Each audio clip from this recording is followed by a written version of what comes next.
So now that I've baked my normal and my AO for the components, I need to go in and just create another UV set called texture. The whole point of this UV set is so that I can UV all of these low poly pieces so that they will, so that I'll be able to apply tiling materials to this UV set and make it look good. So I'm basically just going into all of the pieces, and wherever I feel that I don't like the UVs for my bakes, then I'll just re-UV these so that the textures will wrap around the assets. The big difference between this one and my baking UV set is that my baking UV set needs to be broken at 40-degree angles in order to create me a nice normal map. But for this second UV set, because it's only being used for my albedo, my tiling normal, my tiling roughness and things like that, then it doesn't need these 40-degree angles anymore. So all I'm doing is I'm going through and I'm UVing these so that the pieces will tile nicely around it.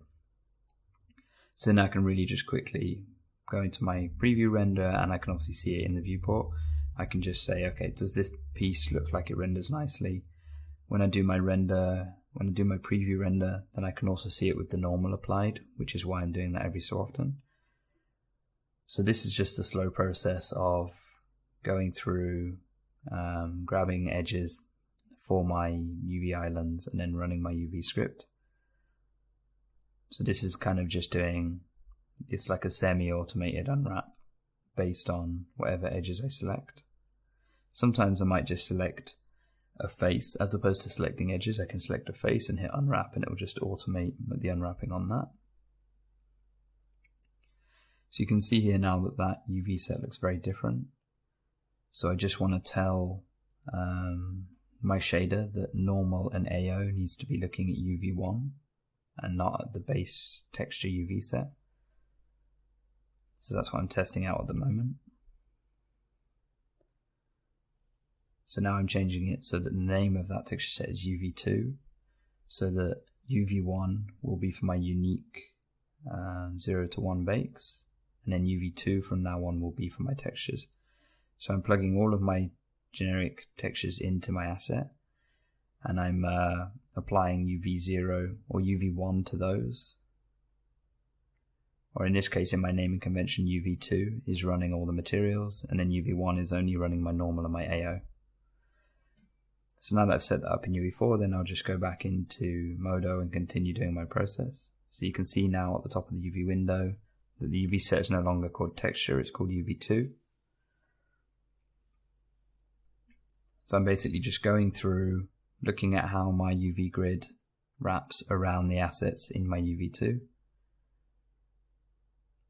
And then when I'm happy with that, then I can apply that, look at it in UV4, and my generic kind of painted metal material should tile around these pieces.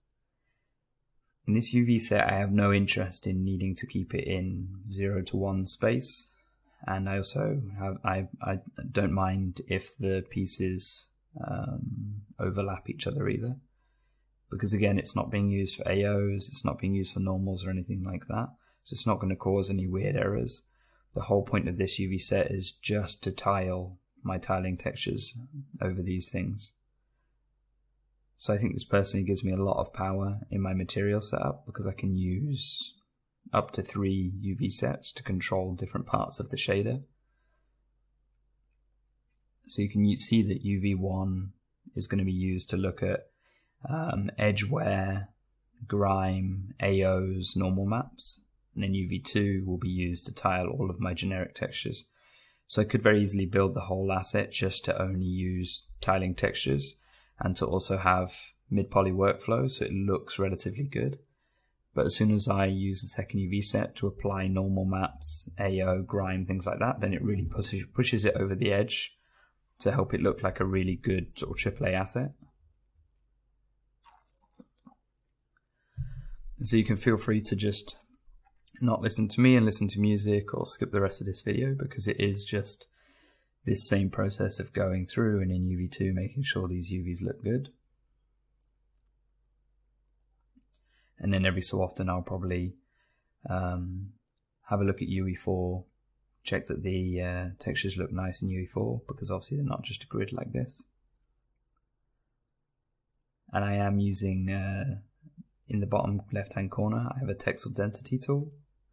So all I'm doing is I do my UVs, then I select those faces, and then I apply a texel density to them.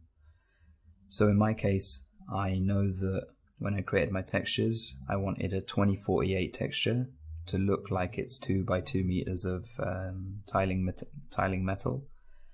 So I'm telling it that every 1 meter is allowed to use a 1024 texture.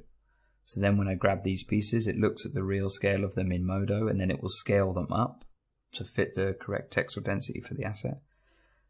So all I'm doing is I'm going through UVing them, making sure my textures tile neatly across them, and then I'll apply this texel density to the all of the islands in this whole UV set on the bodywork as well, just to ensure that everything has that same even texel density on all materials, because I want it to just look very standardized across the whole thing.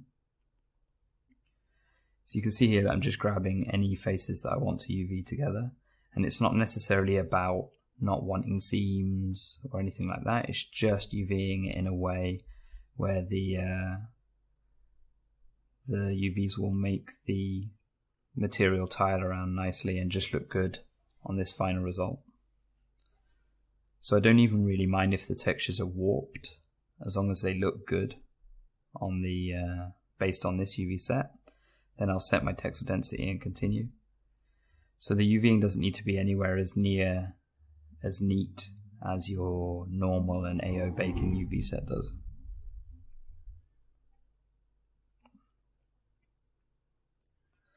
So once I've finished this part of the process, then I'll go on to my I'll put together these components in UE4. So I'll just apply all of these materials, apply any kind of basically just finish off the process in UE4 for these pieces. And then after that, I will just tidy up all of the meshes in my entire asset down to a reduced amount, so it's nice and cheap. And then I'll do this exact same process that I'm doing now on the bodywork. And then I'll bake all AO scratch masks, grime masks into my AO, and then I'll do my final shaders. So from this point on, it's not super complicated. It's just a matter of kind of wrapping up the process now. Because I think the most difficult bit of the process is working on your design and then making sure that that translates well into Unreal Engine, and then also that pieces like this bake well.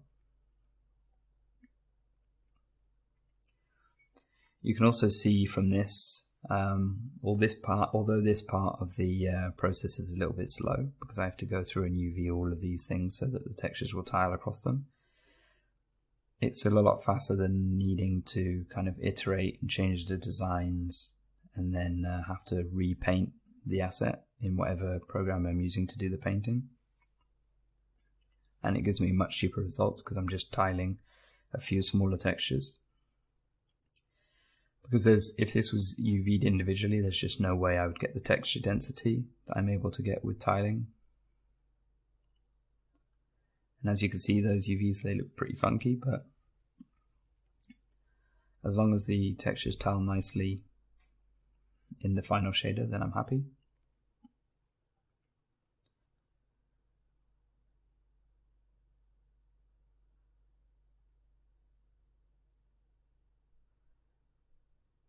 So I'm just continuing to... I don't really mind if the texture doesn't wrap around corners perfectly, as long as it gives a nice result. But it is really useful in a texture like I have on this, which is a sort of slightly scuffed up scratch metal, if the scuffs and scratches look like they wrap around corners.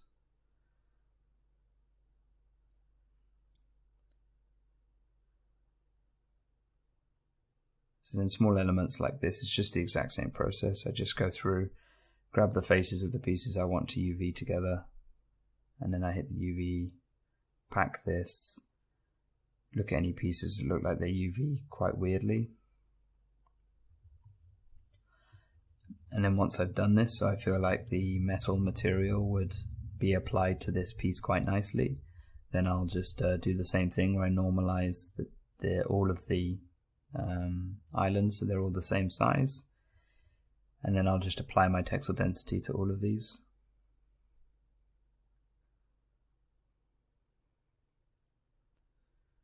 So I know the UVing process like this isn't super exciting, but I hope that it helps to explain just my general process. And the whole time I'm just never going and touching UV1, because UV1 is being used obviously for my bakes. So I can just come in, look at it in UE4, double check that this looks good across the thing, but that my normal and AO are still working nicely.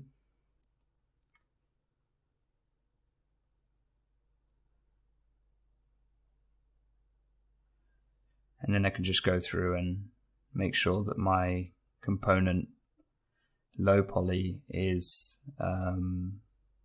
duplicated into my actual jet, or into my actual drone asset. So that's all I'm doing now, is I'm going through and I'm copying all of these pieces out and just making sure they're sort of placed in the correct places. Any elements that are designed to repeat, like these little kind of blades at the end of the jet, then I need to make sure that they're placed correctly and then just repeat them around the asset.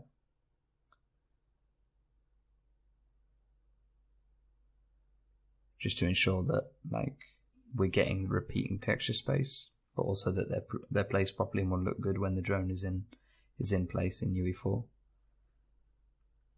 Because now that I've baked my AO and normal and I've set up my second UV set for these pieces, they're completely finished, so I don't need to continue with these. So I just need to make sure that they're placed in a way that they're good to go in my actual drone, so that I can export the whole drone and these things are ready to go. So that's what I'm doing at the moment. Once these pieces are all in place, then I'm able to just set up my set up my UE4 material, and then I can move on to the main bodywork.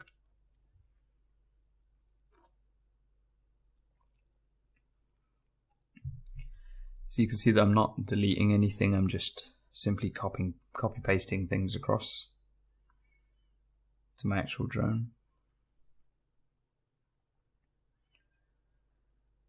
Eventually, I think all of the components will be in a single asset or in a single mesh. And then what I need to do at the moment is to apply them to my instances and to the drone like normal, and then check them out on the drone in UE4 just to double check that my process is finished and looks good. So here I'm just checking that my normal maps are working. And then once I've done all of that, and then I've set up my bodywork, I can think about optimizing everything down. So I think in the end, the total amount of meshes for this drone should be kind of 5 or 6 meshes.